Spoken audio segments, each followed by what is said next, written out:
Comme la pandémie COVID-19 évolue rapidement, les circonstances ont peut-être changé depuis l'enregistrement de cette entrevue et ne reflètent pas nécessairement la situation présente. Bonjour et bienvenue au balado d'information sur la santé au Canada. Je suis votre animatrice, Alex Maheu. Dans cette émission de l'Institut canadien d'information sur la santé, nous allons analyser les systèmes de santé du Canada avec des experts qualifiés. Restez à l'écoute pour en savoir plus sur les politiques et les systèmes de santé et sur le travail effectué pour favoriser la santé des Canadiens. La COVID-19 a perturbé les plans de nombreuses personnes, mais elle n'a pas pu arrêter les cigognes. Aujourd'hui, nous parlons de la principale raison pour les hospitalisations année après année au pays, les accouchements. En fait, cette dernière année, l'ICIS a reporté plus de 360 000 hospitalisations pour les accouchements et les césariennes étaient la chirurgie avec hospitalisation la plus courante. Nous parlons à quelques nouvelles mères de leur expérience d'être enceinte et d'accoucher au milieu de la pire pandémie du dernier siècle. Nous en discutons avec Olivia de Toronto en Ontario, Annie près de Montréal au Québec et Valérie à Ottawa en Ontario. Rappelez-vous que les opinions et les commentaires de nos invités ne reflètent pas nécessairement ceux de l'Institut canadien d'information sur la santé. Allons-y. Bonjour tout le monde, bienvenue au balado de l'ICIS. Commençons avec les introductions de notre table ronde d'aujourd'hui. Nous avons Olivia à Toronto. Bonjour Olivia, pourrais-tu te présenter, nous donner compte de quand vous avez donné naissance et aussi parler de la nouvelle addition que vous avez faite à votre famille? Oui, donc bonjour, je m'appelle Olivia. Je vis à Toronto avec ma famille, nous sommes 4. J'ai mon conjoint Tom, j'ai un fils qui s'appelle Marshall qui a 4 ans et demi et nous avons ajouté Fia qui a eu 4 mois cette semaine. Ah, félicitations! Et Annie au Québec, bonjour! Bonjour, oui, moi j'ai accouché l'année passée en avril. Mon bébé a eu 1 an, il s'appelle Philippe. C'était mon premier et là je suis enceinte du deuxième là, pour l'automne prochain. C'est une bonne nouvelle pour commencer le balado. Finalement, nous avons Valérie dans notre capitale d'Ottawa. Oui, bonjour. Alors, je m'appelle Valérie Barrette. Nous, dans notre famille, on est aussi 4. Alors, j'ai mon mari Brandon. Mon fils aîné s'appelle Émile. Lui est né en avril 2019. Et mon fils Toulouse est né il y a 2 mois, le 5 mars 2021. Félicitations. Alors, je vais commencer avec Annie au Québec. Quelle a été votre toute première pensée quand vous avez su que vous étiez enceinte? Rappelez-vous comment vous vous sentiez et quand avez-vous réalisé aussi que ça serait peut-être pas une expérience ordinaire? Ben moi, en réalité, on s'est mariés au mois d'août 2019. Je suis tombée enceinte dans le voyage de noces, donc on était très heureux. Donc, c'est sûr qu'il n'y avait pas encore la COVID. On entendait parler, mais c'était loin, là, c'était en Asie. Donc, moi, tout allait bien, la grossesse se passait bien. C'était de très belles nouvelles. Et puis, c'est surtout la fin de la grossesse que je dirais que ça a été plus difficile, anxieux, puis ça a été des moments plus difficiles pour nous deux, là, moi et mon conjoint, parce que c'était notre premier aussi. Et Valérie, c'était pas ta première expérience. Comment est-ce que tu as vécu ça? C'était quoi ta première pensée quand tu as eu la réalisation que ce serait peut-être un peu différent que la première fois? Oui, bien en fait, on l'a un peu planifié en conséquence des événements qui s'étaient déroulés en début 2020.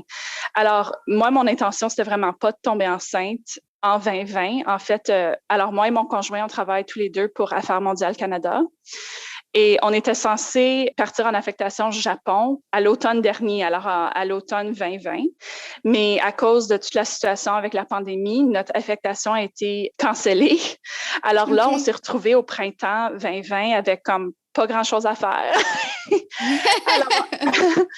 alors, on s'est dit, ben pourquoi pas essayer pour un deuxième. Alors, c'est un peu comme ça que ça s'est passé pour nous. Alors, d'une certaine façon, je le savais dès le début. Les circonstances dans lesquelles j'accoucherais ne seraient pas vraiment comme pour mon premier bébé, en fait. Mm-hmm. Olivia, toi aussi, c'était ta deuxième expérience. T'avais-tu les mêmes genres de sentiments que Valérie ou c'était un peu différent? C'était un peu différent que Valérie. Donc, oui, c'était notre deuxième grossesse, mais j'ai tombé enceinte. C'était une grossesse planifiée, mais j'ai tombé enceinte dans les premières semaines de la pandémie. Et c'était un temps où on ne pouvait pas prédire qu'un an plus tard, on serait toujours dans cet environnement. On était très contents. mais on ne savait pas vraiment de quoi s'entendre. Et mon expérience et mes sentiments ont vraiment changé tout le long de la pandémie. Annie, tu as déjà touché un peu sur ça, mais je vais vous demander aux trois, comment a été votre grossesse? Est-ce que vos plans d'accouchement ont changé à travers la pandémie? Pour moi, en réalité, j'avais au mois de mars, quand mes beaux-parents revenaient du Mexique, mon shower, que j'ai jamais eu finalement. Un peu d'émotion parce que je suis dans les amies la plus vieille qui a eu des enfants le plus tard. Donc, j'avais organisé plein de showers et malheureusement, je n'avais pas pu avoir la fête. Donc, je trouvais ça déjà en partant triste. Je me dis, c'est comme on ne peut pas célébrer le bébé qui arrive. Ensuite, j'avais fait mes cours avant d'accouchement. Puis, ils donnent l'idée, tout ça. Mais quand il y a eu le COVID, tout a changé.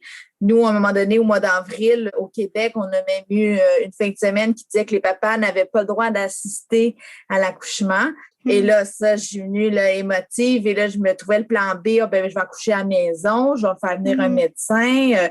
Je veux pas être toute seule à vivre ça. Parce que j'avais aucune idée de quoi m'attendre. Là. J'avais aucune idée. C'était la première fois.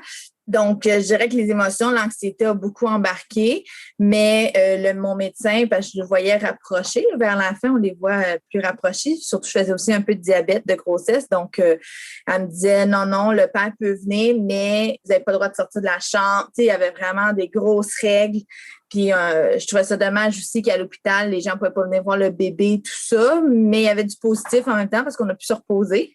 Parce que ça a été long, là, j'avais été provoquée, donc ça a été long le travail. Et donc, on a profité que quand bébé dort, on dort nous aussi pour récupérer la nuit blanche qu'on avait eue. Donc, je me suis dit, mon Dieu, ça, c'est le positif. Mais c'était très difficile. Puis, nous, je ne sais pas dans les autres provinces, mais nous, c'était vraiment le nombre d'heures que tu as le droit de rester avec ton bébé. Ils nous ont sortis comme le lundi soir à 10 heures le soir. Là, je me disais, je peux-tu rester une autre nuit? Tu sais, j'avais couché le dimanche matin. Là, je me dis, j'ai juste fait une nuit à l'hôpital. Non, on n'a pas assez de lits, il faut en garder pour la COVID, donc vous devez quitter. Que là, on est parti comme super tard le soir. La deuxième nuit, ça a été l'enfer à la maison. Là, je me disais, mon Dieu, je me sentais toute seule parce que ma mère ne pouvait pas venir m'aider, tout ça. Que ça a été difficile le début. Mais après ça, j'ai eu les services du CLSC, tout ça, que ça s'est bien passé. Mais oui, la fin de la grossesse n'a pas été facile, là. Et Valérie, toi, je sais que tu as une histoire assez incroyable à conter par rapport à ta grossesse et aussi le déroulement de l'accouchement. Oui, alors moi, pour mon premier fils, j'avais eu une césarienne et mon objectif pour mon deuxième était vraiment d'avoir un accouchement vaginal. Alors, la grossesse, d'une certaine façon, c'était quand même assez déroulé d'une façon assez prévisible parce que je savais à quoi m'attendre. Puis ma deuxième grossesse a beaucoup ressemblé à ma première. Mais au niveau de l'accouchement, c'était vraiment du nouveau. Alors, je sympathise beaucoup avec Annie de cette façon-là parce que si je savais vraiment pas à quoi m'attendre, puis il y avait beaucoup d'anxiété, en particulier, tu sais, comme au mois de mars. C'était comme le début de la troisième vague. On commençait à s'inquiéter. Moi aussi, j'avais vraiment peur que mon conjoint n'était pas pouvoir assister à la naissance. Mais en fin de compte, ce que je trouve assez remarquable à propos de mon expérience, c'est que ça s'est déroulé comme sans incident. Alors, comme Annie l'a mentionné, quand on est en mode travail actif, on n'a pas vraiment la capacité mentale de penser à autre chose. Alors, c'est seulement quand j'y repense maintenant que je me dis, waouh, ouais, ça a été quand même une expérience assez différente. Tu sais. On peut pas quitter notre chambre d'hôpital. Tu sais, il y avait des mesures sanitaires assez élevées, comme tout le monde portait un masque. J'ai dû travailler en portant un masque, mais dans le moment même, on n'a pas vraiment le temps d'y penser trop. Si je peux ajouter, moi, j'avais le droit de ne pas avoir de masque parce que les masques, nous, sont arrivés comme plus au printemps l'année passée. C'était pas encore important. Donc, au mois d'avril, on était correct. Mais nous aussi, j'avais pas le droit de sortir de la chambre. Je sais qu'actuellement, j'ai posé la question à cause de ma deuxième grossesse. Puis si vous n'avez pas le COVID, vous pouvez circuler sur l'étage. Nous, on était dans la chambre, donc j'avais pas accès au bain. Donc, quand j'ai eu vraiment des grosses contractions, c'était dans la douche. Puis là, mon chum me laissait le jet d'eau froide dans le bas du dos. Puis dès que c'était fini, ma contraction, il fermait la porte parce que j'avais trop froid. Il m'avait offert un ballon, que ça, au moins, il pouvait nous l'apporter. Mais c'était là, cloîtré dans la chambre. Puis je me rappelle que dans les techniques qu'on avait appris dans les cours, c'est aller marcher dans le corridor, prenez un bain, faites des choses. Puis là, moi, je dis oui, mais j'ai droit à rien.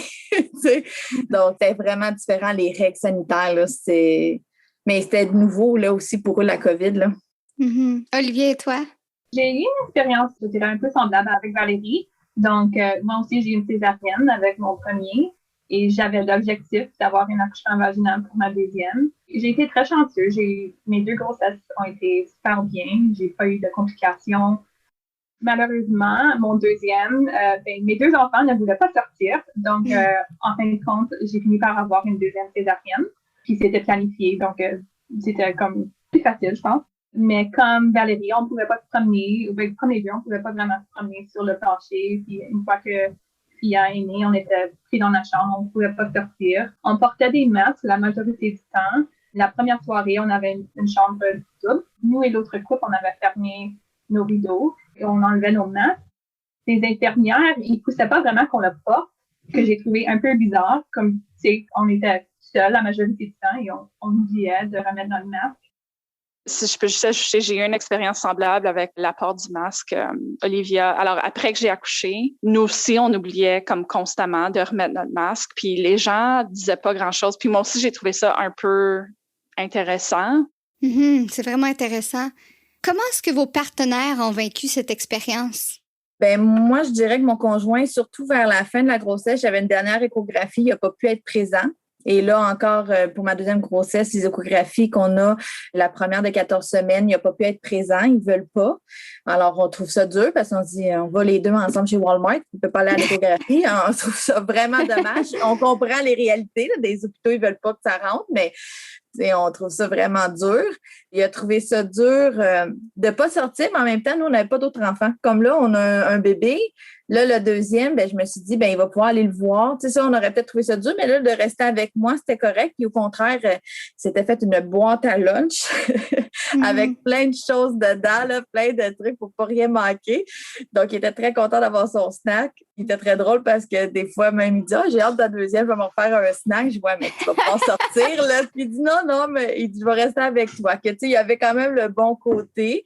Puis on a fait beaucoup de vidéos, montrer le bébé aux grands-parents quand il est né, que, tu sais, il a été très présent à ce niveau-là. Mais je dirais qu'il a quand même trouvé ça dur aussi le premier mois qu'on pouvait pas avoir de visite, ou c'était la visite, mais tu sais, dans la fenêtre où nous, on avait le bébé, puis eux, ils étaient en bas du balcon.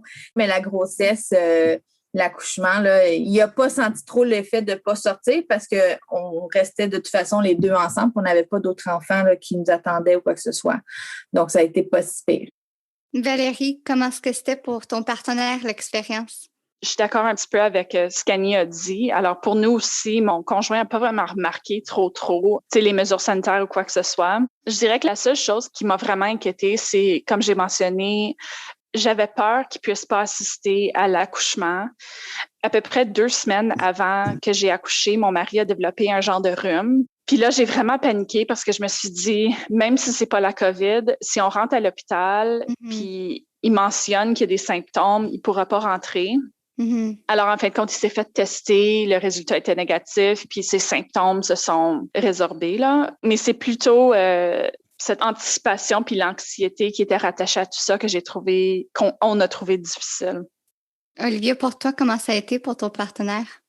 Ça s'est bien déroulé. Je pense qu'il a trouvé ça, le fait qu'il ne pouvait pas venir aux échographies. Il n'a jamais entendu le battement du cœur de notre petit. Il se sentait un petit peu seul, et moi aussi. C'était une expérience très solitaire, être enceinte pendant la pandémie, parce qu'on fait tout seul et on ne peut pas amener nos partenaires avec nous à nos rendez-vous. Alors, ça fait quelques mois pour certaines de vous, pour certaines, ça fait presque 1 an que vous êtes à la maison avec vos bébés. Comment est-ce que ça a été le retour à la maison? Est-ce que vous avez été capable de trouver du sport? Olivia, tu viens de toucher un peu sur ça, mais avec la famille, des amis et aussi avec les systèmes de santé? Ben moi, c'est sûr que j'ai eu le support parce que l'allaitement a été un peu difficile au début. Donc, j'ai eu l'aide du CLSC, j'ai pu aller à une clinique, tout ça. Et le fait que j'ai accouché au mois d'avril, c'était un peu le printemps qui s'en venait. Donc, déjà, l'année passée, juin, ça allait mieux. On pouvait sortir dehors, voir du monde à distance, là. Donc, on est sorti un peu de notre isolement, puis on a vu des amis, de la famille. un petit peu plus au début, mais ça faisait quand même 2 mois là, qu'il était né. Mais quand même, j'ai eu le support, puis souvent, c'était par vidéo. Exemple, allaitement, j'ai de la misère, je sais que ma soeur m'aidait, je lui demandais genre, si tu la bonne position avec le bébé. Je sais qu'avec d'autres personnes, c'était ça aussi un petit peu. C'est pas pareil comme en live, là, mais je veux dire, en présence, mais ça l'aidait quand même. Mais c'était difficile. Mon conjoint avait 8 semaines de paternité, donc au moins les 2 mois, il a resté avec moi. Ça, j'ai beaucoup apprécié. Mais lui aussi était en télétravail depuis le mois de mars dernier. Donc, je peux dire que l'année qui a suivi, lui et moi, c'est beaucoup d'être isolés. Valérie Olivia, avec FIA et Toulouse, comment ça a été dernièrement? Donc, ma mère est restée avec nous pour 6 semaines parce que les écoles n'ont pas ouvert en Ontario après les fêtes. Donc, ma mère assistait avec Marshall qui fait son jardin en ligne présentement. Et mon mari travaille de la maison et moi, je pouvais prendre soin de Fia. Parce que j'avais une césarienne, puis c'était comme l'hiver, je voulais pas vraiment sortir la première semaine de toute façon. Comme la grossesse, c'est une expérience très solitaire parce qu'on peut pas sortir. Quand j'étais en congé de maternité avec Marshall, j'ai vraiment profité de tout ce que la ville de Toronto offre pour les femmes et les personnes avec des bébés. On allait au galerie d'art, j'ai fait des cours de yoga, des cours de natation. J'avais beaucoup d'amis qui étaient en congé aussi. Mais comme cette fois-ci, je connais pas de femmes qui sont en congé. Je peux pas rencontrer les femmes dans ma communauté, dans mon quartier pour un café. C'est vraiment triste. Valérie, et pour toi? C'est sûr que je trouve le temps très long. Alors moi aussi, comme Olivia, j'ai mon fils de 2 ans à la maison en même temps que mon nouveau-né. Ça, c'est vraiment difficile à jongler. Comme je vous dirais que honnêtement, là, je trouve l'expérience d'avoir un bambin à la maison durant la pandémie beaucoup plus difficile que la grossesse et l'accouchement durant une pandémie. Wow! C'est vraiment c'est pas dire quelque chose. C'est des bambins, c'est tellement demandant. Puis être cloîtré dans la maison, on peut pas sortir. Comme maintenant, j'hésite même de l'amener au parc. Comme ça, je trouve ça vraiment difficile. Puis quand on rajoute le nouveau-né, c'est vraiment, vraiment un défi. Puis comme Olivia l'a mentionné, quand j'ai eu Émile, mon plus vieux, j'ai fait des cours de yoga, j'ai fait plein de cours d'exercice, j'ai fait des cours de massage de bébé. J'avais un groupe d'amis mamans avec qui je sortais presque à tous les jours. Puis là, on tombe à rien. Puis c'est vraiment désolant. Puis c'est sûr qu'on se sent seul. L'autre côté de la médaille, par contre, c'est que mon mari est aussi à la maison. Alors, mon mari travaille de la maison. Alors, d'une certaine façon, je passe pas mes journées toute seule, mais c'est sûr qu'on s'ennuie. Oui, je peux juste imaginer. C'est quoi une chose que vous voudriez que le monde sache par rapport à être enceinte et aussi d'accoucher durant une pandémie que vous avez peut-être pas encore mentionnée? Je peux commencer. Une chose que j'aimerais vraiment comme laisser comme message ici, c'est pour l'accouchement, aussi pour la grossesse, le personnel de santé dans les hôpitaux, mais aussi les obstétriciens, les sages-femmes, ont un niveau de professionnalisme et de dévouement vraiment comme sans pareil. C'est vraiment grâce à ces gens-là que cette expérience peut être normalisée d'une certaine façon.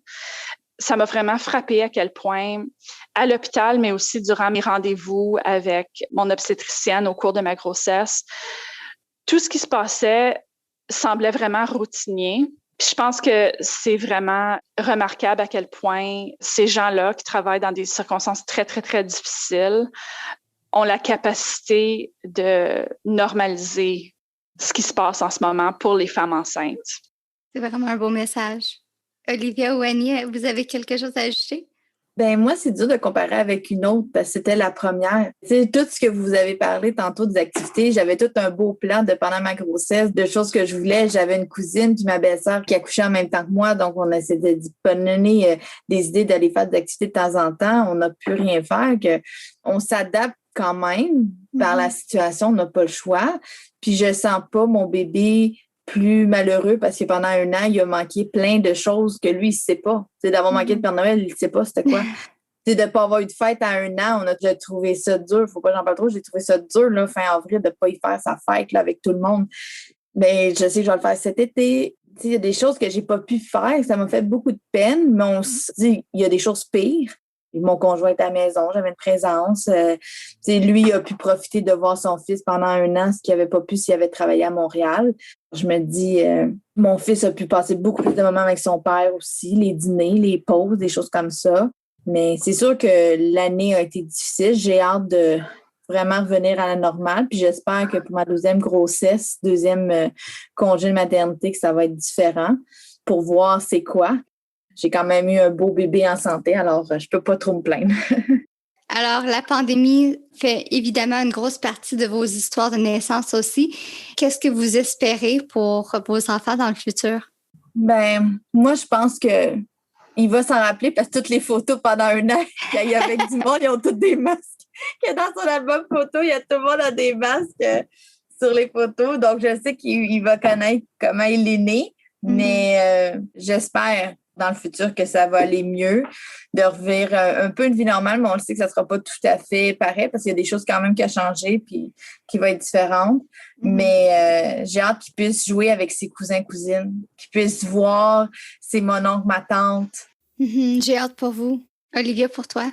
Ben, comme tous les parents, j'espère que mes enfants trouvent leur bonheur et soient contents dans leur vie. J'espère que mes enfants vont apprendre comment fort et éduquer leurs parents ont été pendant ce temps. Mais comme tout le monde, on a vraiment hâte que le temps retourne à quelque chose d'un petit peu plus normal. Et Valérie, pour toi?